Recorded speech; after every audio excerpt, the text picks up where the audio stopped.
नमस्कार। घड़ी में रात के 9 बज चुके हैं और वक्त हो गया है आपके पसंदीदा बुलेटिन प्राइम टाइम एट 9 का, जहां मिलती है आपको प्रदेश की हर ताजा खबर। आप देख रहे हैं बीबीसी राजस्थान और मैं हूं आपके साथ निखिल। चलिए शुरुआत करते हैं आज की सबसे अहम खबरों के साथ। डालते हैं एक नजर आज की सुर्खियों पर। राजसमंद में समाज सेवी आमिटा ने ट्रक चालकों के पैर पकड़े, ओवरलोड नहीं चलाने की अपील की, विभाग नींद में। द्वारकाधीश की नगरी कांकरोली में ब्रजरस फाग उत्सव, होली रसिया और भजनों पर झूमे श्रद्धालु। सड़क के बीच में लगे बिजली के पल बने मुसीबत, बीकानेर में नगर निगम आयुक्त को लोगों ने लिखा पत्र। पुष्कर में शत गायत्री पुरस्चरण महायज्ञ आज से शुरू, 200 कुंडों पर 2000 से अधिक विप्र कराएंगे विधि विधान। घात लगाकर बैठे बदमाशों ने कार सवार पर किया हमला, बीकानेर के नया शहर का है मामला, कैंपर छोड़कर फरार। सेपऊ में 14 मार्च को होगी इस साल की अंतिम लोक अदालत, बिजली विभाग की विभिन्न समस्याओं पर होगी सुनवाई। बीकानेर में प्रधानमंत्री मोदी और ट्रंप का पुतला फूका, अखिल भारतीय जनवादी महिला समिति ने किया प्रदर्शन। तो ये थी आज की बड़ी सुर्खियां। बढ़ते हैं खबरों की पूरी रिपोर्ट की ओर विस्तार से। राजसमंद जिले में ओवरलोड वाहनों की बढ़ती समस्या के बीच परिवहन विभाग की कार्यप्रणाली पर सवाल खड़े हो रहे हैं। विभाग की अनदेखी के चलते अब समाज भी इसी मुद्दे पर आगे आने लगा है। इसी क्रम में समाज सेवी एल ए पालीवाल ने सड़कों पर ओवरलोड ट्रकों को रुकवाकर ड्राइवरों से ओवरलोड वाहन नहीं चलाने की अपील की। बताया जा रहा है कि आमिटा ने ट्रक चालकों से पैर पकड़कर भी निवेदन किया कि वे ओवरलोड वाहन चलाकर अपनी और दूसरों की जान खतरे में न डालें। इस दौरान जब कुछ वाहनों को रुकवाकर उनके दस्तावेज जांचे गए तो कई ट्रकों के कागजात अधूरे पाए गए। समाज सेवी पालीवाल का कहना है कि इस समस्या को लेकर कई बार परिवहन विभाग को अवगत कराया गया, लेकिन विभाग की ओर से कोई ठोस कार्रवाई नहीं की गई। इसके चलते मजबूरन समाज को ही आगे आकर पहल करनी पड़ रही है। वहीं एक वाहन मालिक से बातचीत के दौरान यह भी सामने आया कि हर महीने करीब 20,000 रुपए का चालान कटवाकर पूरे महीने ओवरलोड वाहन चलाने की बात कही गई। ऐसे में प्रशासनिक व्यवस्था पर भी सवाल उठ रहे हैं और नियमों की खुलेआम अवहेलना होती दिखाई दे रही है। स्थानीय लोगों का कहना है कि यदि समय रहते सख्त कार्रवाई नहीं हुई तो ओवरलोड वाहनों से सड़कों का हादसा लगातार खतरा बना रहेगा। मेरा नाम डॉक्टर लक्ष्मीनारायण आमेटा है और मैं राष्ट्रीय पर्यावरण और खनिज संरक्षण मंच का राष्ट्रीय अध्यक्ष हूँ। अब समस्या ये आ रही है 30 से 40% लोग इस हाईवे पे गलत परिवहन और गलत परिवहन की वजह से मारे जा रहे हैं। जैसे बजरी का हाईवे पे चलता है, मिट्टी चलती है और मिट्टी उड़ती है, ऐसे ये 2-2, 3-3 फीट ऐसे पकड़ के इनको लेके चलते हैं। मान लो मार्बल के खंडे, आज इस गाड़ी का एक्सीडेंट होता तो ये जो पत्थर बिखरेगा और बिखरेगा, इससे कितने लोगों की जान जाने वाली है। इसी स्पॉट पे आज के 1 महीने पहले वो सैलरी मार्बल की पड़ी हुई है, आप देखो वहां पे एक बहुत भयंकर एक्सीडेंट होता है, कम से कम 4-5 गाड़ी का मोटा मोटी एक्सीडेंट होता है और लोग भी मरे थे। तो इन विषयों पे ये लोग केवल चालान बना के अपनी इतिश्री कर रहे हैं या जो भी राजस्व की पूर्ति करके इतिश्री करते हैं।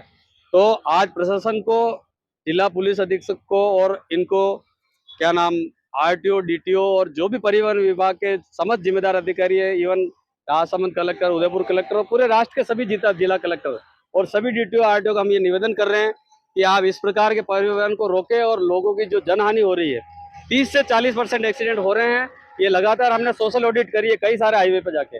हमने अभी ये गाड़ी वाले ओनर से बात करी, इन्होंने भी हम 10-10 हजार रुपए का वो इनका ओवरलोड का चालान भरते हैं। ओवरलोड का या किसी गुना का मतलब होता है आप सिंगल टाइम गुना करो, 2 टाइम गुना करो या 3 बार गुना करो, लेकिन ये तो कह रहे हैं हमने तो हर महीने के गुने के पैसे भर देते हैं।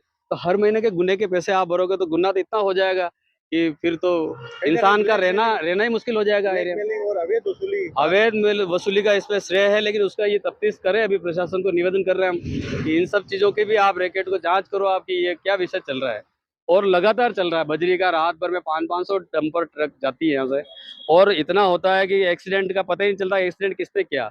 और लास्ट में पुलिस लिख देती है अज्ञात वाहन से हुआ, कभी ये नहीं लिखते हैं ओवरलोड की वजह से हुआ, जबकि ओवरलोड सबके सामने हो रहा है। और वीआईपी मूवमेंट चलता है हाईवे के ऊपर, मिनिस्टर, एम्बुलेंस, मरीज, गरीब आदमी, 2 व्हीलर वाले, लेडीज, छोटे बच्चे, सारे लोग इस हाईवे पे अपने व्हीकल लेके चलते हैं। क्यों नहीं इसको अपन साफ सुथरा रखें सब जने। तो इस मिशन में सबका सहयोग जरूरत पड़ती है। आप मीडिया प्रेमियों से भी हम ये निवेदन कर रहे हैं, आप भी इसमें हमारा कुछ सहयोग करें।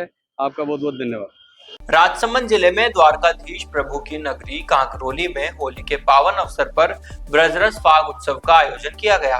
कार्यक्रम में प्रसिद्ध भजन गायक गोवत्स विठल महाराज द्वारा होली के रसिया और भजनों की मनमोहक प्रस्तुतियां दी गई। यह आयोजन सिद्धिपुरम कॉलोनी भीलवाड़ा रोड पर आयोजित हुआ, जहां बड़ी संख्या में श्रद्धालु मौजूद रहे। कार्यक्रम के दौरान विट्ठल जी महाराज ने राधा कृष्ण, होली सहित कई पारंपरिक ब्रज, होली रसिया और भजन प्रस्तुत किए। भजनों की मधुर धुनों और फाग उत्सव के रंग में श्रद्धालु पूरी तरह सराबोर नजर आए। युवक युवतियों और महिलाएं भक्ति संगीत पर झूमते और नृत्य करते हुए दिखाई दिए। पूरे वातावरण में भक्ति, उत्साह और होली के रंगों की अनूठी छटा देखने को मिली। कार्यक्रम के दौरान श्रद्धालुओं ने भगवान द्वारकाधीश के जयकारों के साथ फाग उत्सव का आनंद लिया और भक्ति रस में डूबे रहे। बीकानेर के नगर निगम आयुक्त को पत्र लिखकर सड़क पर बाधा डालने वाले बिजली के खंभों को हटाने की मांग की गई है। पत्र में कहा गया है कि तिलक नगर में 2 बिजली के खंभे सड़क के अंदर लगे हुए हैं, जिससे सड़क की चौड़ाई कम हो गई है और आवागमन में परेशानी हो रही है। पत्र में उल्लेख किया गया है कि 2022 में बिजली विभाग को इन खंभों को हटाने के लिए आवेदन दिया गया था, लेकिन अभी तक कोई कार्रवाई नहीं हुई। बिजली विभाग ने जवाब दिया है कि यह मामला नगर निगम के अधिकार क्षेत्र में आता है। पत्र में कहा गया कि इन खंभों के कारण सड़क बहुत संकीर्ण हो गई है, जिससे 4 पहिया वाहनों का गुजरना मुश्किल हो रहा है। रात के समय और आपातकालीन स्थिति में दुर्घटना का खतरा रहता है। इसलिए नगर निगम से अनुरोध किया है कि वे जल्द से जल्द इन खंभों को हटाने के लिए बिजली विभाग के साथ समन्वय करें। पत्र में हस्ताक्षर करने वालों में भंवर सिंह, भरत सिंह, करनी सिंह, रघुवीर सिंह और महावीर सिंह शामिल है। बीकानेर के नया शहर थाना क्षेत्र में रविवार को चौखुटी पुलिये के नीचे उस समय सनसनी फैल गई जब कार में बैठे एक युवक पर कुछ युवकों ने कातिलाना हमला कर दिया। हमले में युवक गंभीर रूप से घायल हो गया, जिसे तत्काल पीबीएम अस्पताल के ट्रॉमा सेंटर में भर्ती कराया गया। जानकारी के अनुसार घायल युवक की पहचान साजिद भुट्टो के रूप में हुई है। बताया जा रहा है कि वह अपनी कार से घर जा रहा था। इसी दौरान चौखुटी पुलिये के नीचे पहले से घात लगाकर बैठे युवकों ने कैंपर गाड़ी से आकर उस पर हमला बोल दिया।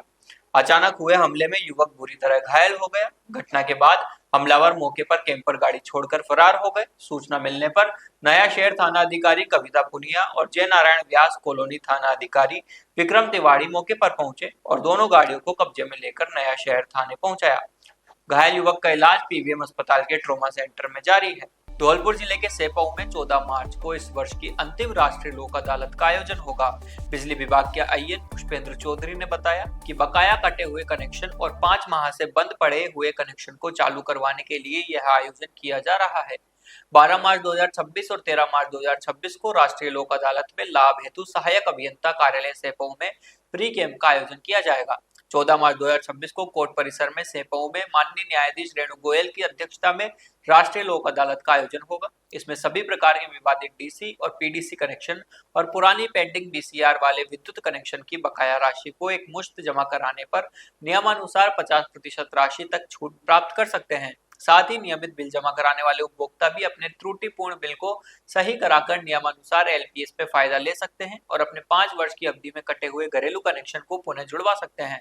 14 मार्च 2026 तक बिल नहीं जमा होने वाले बकाया उपभोक्ताओं से यूडीआर एक्ट के तहत संपत्ति कुर्क की कार्रवाई करके नोटिस देकर बकाया राशि की वसूली की जाएगी। साथ ही बकाया राशि को अन्य दूसरे चालू खाते के माध्यम या चालू कनेक्शन को काटकर वसूली की जाएगी। सहायक अभियंता सेपऊ कार्यालय के अधीनस्थ करीबन 500 रुपए से अधिक बकाया वाले 7200 उपभोक्ताओं पर डीसी, पीडीसी और बीसीआर पर करीबन 20 करोड़ की बकाया राशि है। उपभोक्ता 12 मार्च 2026 और 13 मार्च 2026 को सहायक अभियंता कार्यालय में उपस्थित होकर अपना त्रुटिपूर्ण बिल, बकाया, वीसीआर, पुराने डीसी, पीडीसी बिल सही करा के जमा करा सकते हैं। बीकानेर में अखिल भारतीय जनवादी महिला समिति ने कलेक्ट्रेट के सामने प्रधानमंत्री नरेंद्र मोदी और ट्रंप का पुतला फूंककर प्रदर्शन किया। अखिल भारतीय जनवादी महिला समिति की राज्य महासचिव डॉक्टर सीमा जैन ने बताया कि बीकानेर जिला कलेक्ट्रेट पर 8 मार्च अंतर्राष्ट्रीय महिला दिवस के अवसर पर जनवादी महिला समिति और अन्य हमारे जो जनवादी संगठन है, चाहे वो किसान सभा है, चाहे वो एसएफआई है, चाहे वो डीवाईएफआई है,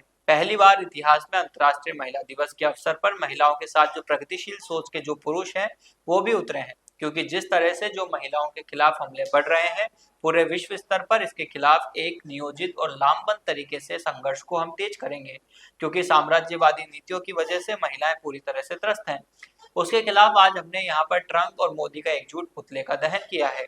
जी बताएं क्या मामला है? जी, आज यहाँ पर बीकानेर जिला कलेक्ट्रेट पर 8 मार्च अंतर्राष्ट्रीय महिला दिवस के अवसर पर जनवादी महिला समिति और अन्य हमारे जो जनवादी संगठन है, चाहे वो किसान सभा है, चाहे वो एसएफआई है, चाहे वो डीवाईएफआई है, आप देखेंगे कि पहली बार इतिहास में अंतर्राष्ट्रीय महिला दिवस के अवसर पर महिलाओं के साथ जो प्रगतिशील सोच के जो पुरुष हैं वो भी उतरे हैं, क्योंकि जिस तरह से जो महिलाओं के खिलाफ जो हमले बढ़ रहे हैं पूरे विश्व स्तर पर, इसके खिलाफ एक नियोजित और लामबंद तरीके से संघर्ष को हम तेज करेंगे, क्योंकि साम्राज्यवादी नीतियों की वजह से महिलाएं पूरी तरह से त्रस्त हैं। उसके खिलाफ आज हमने यहाँ पर ट्रंप और मोदी का एकजुट पुतले का दहन किया है। धन्यवाद। नाम बताएं। डॉक्टर सीमा जैन, राज्य महासचिव, अखिल भारतीय जनवादी महिला संघ।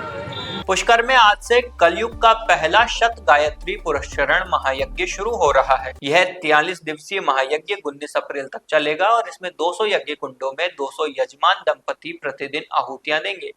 महायज्ञ स्थल पर लगभग 2000 संध्या वंदन करने वाले विप्र गायत्री मंत्र का सामूहिक जाप करेंगे, जिससे पूरे आयोजन के दौरान करीब 27 करोड़ गायत्री मंत्रों के जाप का संकल्प लिया गया है। महायज्ञ का शुभारंभ आज दोपहर 3:30 बजे कलश और भव्य शोभा यात्रा के साथ होगा। शोभा यात्रा यज्ञ स्थल से ब्रह्म घाट पहुंचेगी, जहां सरोवर की पूजा अर्चना के पश्चात हजारों महिलाएं सिर पर कलश धारण करके यात्रा प्रारंभ करेगी। इस शोभा यात्रा में 3 अलग अलग बैंड, ध्वजवाहक घोड़े, 6 बग्घियां और 7 आकर्षक झांकियां शामिल होगी, जिनका कस्बे में जगह जगह पुष्पों से भव्य स्वागत किया जाएगा। यह महायज्ञ प्रखर परोपकार मिशन ट्रस्ट और विप्र फाउंडेशन के संयुक्त तत्वाधान में आयोजित हो रहा है। इसका उद्देश्य विश्व शांति और मानव कल्याण है। महायज्ञ में 40 क्विंटल घी, 25 क्विंटल काले तिल और बड़ी मात्रा में चावल, जौ, शर्करा, हवन सामग्री और लगभग 3000 क्विंटल समिधा का इस्तेमाल किया जाएगा। तो ये थी आज की बड़ी खबरें। राज्य की हर छोटी बड़ी हलचल को जानने के लिए जुड़िए हमारे साथ हर रात 9 बजे BBC राजस्थान प्राइम टाइम @9 पर। अगर आप भी अपने क्षेत्र, संस्था, समाज या संगठन की खबरें हमारे साथ साझा करना चाहते हैं तो हमें संपर्क करें 9414102499 पर और राजस्थान की हर ताजा जानकारी के लिए फॉलो करें और सब्सक्राइब करें हमारे इंस्टाग्राम व यूट्यूब चैनल BBC राजस्थान को।